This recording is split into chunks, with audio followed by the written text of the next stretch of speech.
Kakinada rural నియోజకవర్గ అభివృద్ధికి కృషి చేస్తానని తెలిపారు ఎమ్మెల్యే పంతం నానాజీ. కాలుష్య నివారణకు చర్యలు తీసుకుంటానన్న ఆయన కార్మికులకు బీమా సౌకర్యాన్ని కల్పిస్తా అన్నారు. అత్యధిక మెజార్టీతో గెలిపించిన ప్రజలకు ధన్యవాదాలు తెలియజేస్తున్నా అంటున్న కాకినాడ రూరల్ ఎమ్మెల్యే పంతం నానాజీతో మా అమరావతి ప్రతినిధి జీవి Sambasivarao face to face.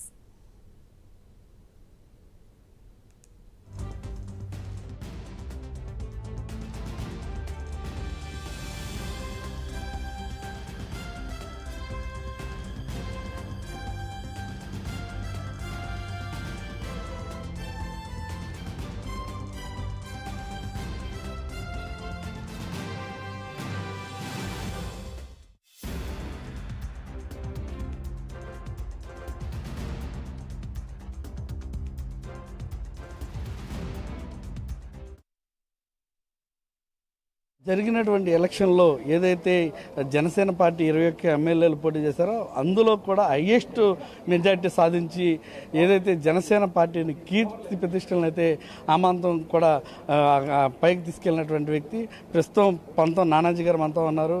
Sir చెప్పండి, అసలు ఈ విక్టరీని ఎలా ఆస్వాదిస్తామన్నారు, ఏంటి పరిస్థితి, మీకు ప్రజలు ఎలాంటి సహకారం అందించారు? చాలా ఆనందంగా ఉందండి.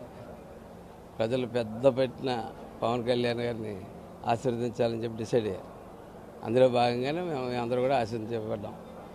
అయితే పవన్ కళ్యాణ్ గారు ఎప్పుడైతే తను తగ్గించుకుని త్యాగం చేసుకున్నాడో అసలు ఈ రాష్ట్రంలో రాజకీయ రూపురేఖలే మారిపోయాయి. అసలు సినారీ మారిపోయింది, టోటల్ సినారీ. అది వైసీపీ నాయకులకి ఆ జగన్మోహన్ రెడ్డికి తప్ప వాళ్ళ కార్యకర్తలకి ప్రజలకి మాకు అందరికీ ముందే అర్థమైపోయింది. ఈ రిజల్ట్ వచ్చే ముందే అర్థమైపోయింది.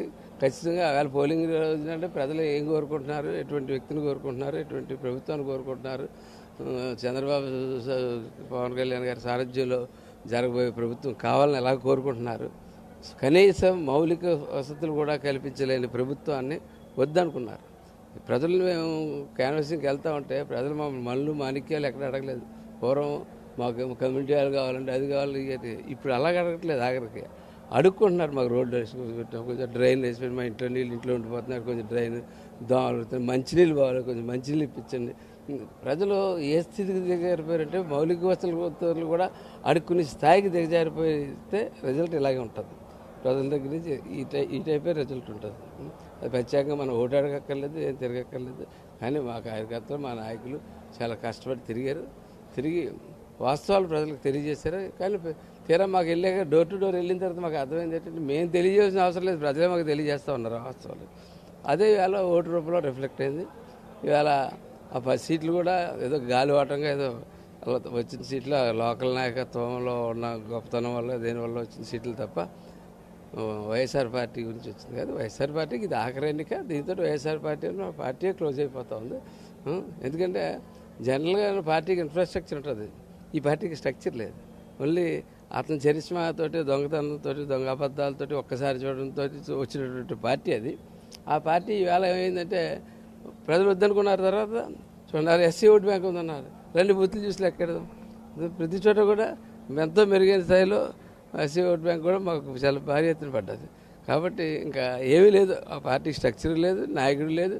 మా ఊర్లో అయితే చంద్రశేఖర్ రెడ్డి అన్నవాడు 11 గంటలకి హైదరాబాద్ పారిపోయాడు. 11 గంటలకి దుకాణం ఎత్తేసి రాజమండ్రి వచ్చి ఫ్లైట్కి వెళ్ళిపోయాడు.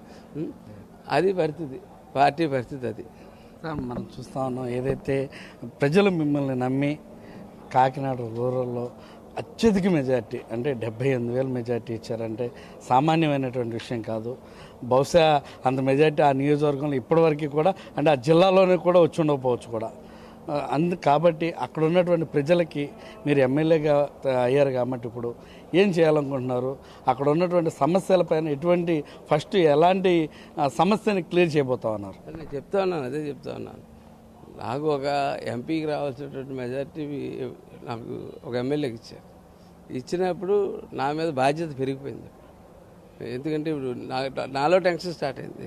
ఇవాళ నిజంగా నేను ఆ స్థాయికి నేను పనిచేయగలుగుతానని ఆ స్థాయిలో ఊహించిన ఆ స్థాయిలో నాకు ఓటేసి, అఫ్కోర్స్ పవన్ కళ్యాణ్ గారి ఫోటోతోటి నాకు ఓటేశారు.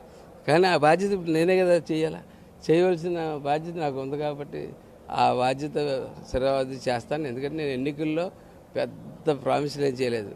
మూడు ప్రామిసులు చేశాను. ఒకటి, మౌలిక సదుపాయాలు సక్రమంగా అందించేటట్టు, వైద్యం సక్రమంగా అందించేటట్టు, విద్య సరిగ్గా అందించేటట్టు మూడు చేశాను. అలాగే లోకల్గా కొన్ని ఏదో ఒక స్టేడియం అని అటువంటి కొన్ని లోకల్గా ఉన్నట్టు కోరికలు చెప్పాను. మౌలిక సదుపాయాలు ప్రధానంగా నేను దృష్టి పెడతాను.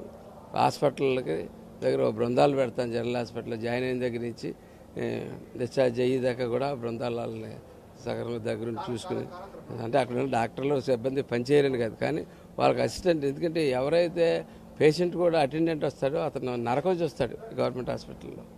ఆ నరకం ఆ కుటుంబం చూడనివ్వకుండా మేము అసిస్ట్ చేయడానికి పెడతానని చెప్పి ఎన్నికల్లో నేను ప్రామిస్ చేశాను. అది పెద్ద ఎత్తున ప్రజల్లోకి వెళ్ళాను. ఫైనల్ క్వశ్చన్, ముఖ్యంగా ఏదైతే అక్కడ మనం కాకినాడ చూసినట్లయితే పోర్ట్ ఏరియా ఉంది, అదేవిధంగా అక్కడ కూడా లేబర్ ఎక్కువగా ఉన్నటువంటి పరిస్థితి. వారందరికీ కూడా ఎటువంటి అంటే ఇన్సూరెన్స్ అలాంటివి ఏదైనా చేసి ప్రత్యేకమైనటువంటి సపరేట్గా మీరు ఏమైనా చేయదలుచుకున్నారా?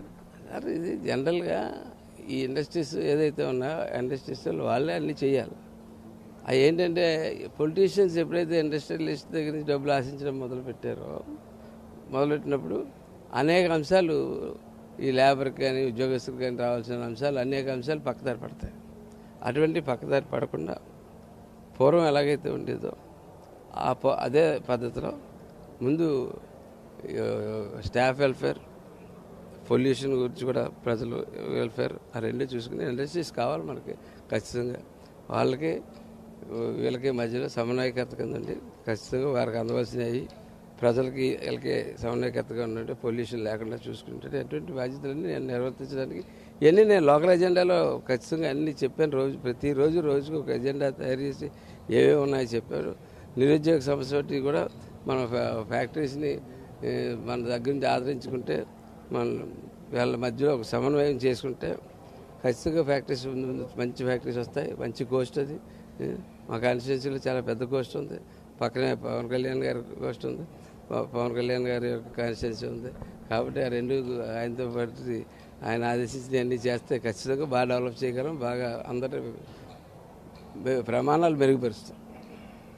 ఏదైతే ఈరోజు జనసేన పార్టీ అధ్యక్షుడు పవన్ కళ్యాణ్ కలిసి కృతజ్ఞతలు చెప్పడానికి వచ్చినటువంటి పంతం నానాజీ గారితో మనం మాట్లాడడం జరిగింది. ఆయన ఏదైతే రాష్ట్రంలో ఏదైతే ఆయన గెలిచినటువంటి మెజార్టీ ఏదైతే జిల్లాలోనే అత్యధిక మెజార్టీతో గెలవడం జరిగింది, అక్కడ ఉన్నటువంటి ప్రజలకి విద్య, వైద్యం, మౌలిక సదుపాయాలన్నింటినీ కూడా ఆయన చేర్చడానికి అక్కడ ఉన్నటువంటి ఏదైతే లేబర్ ఎవరైతే ఉన్నారో వాళ్ళందరికీ అండగా నిలబడతానంటూ కూడా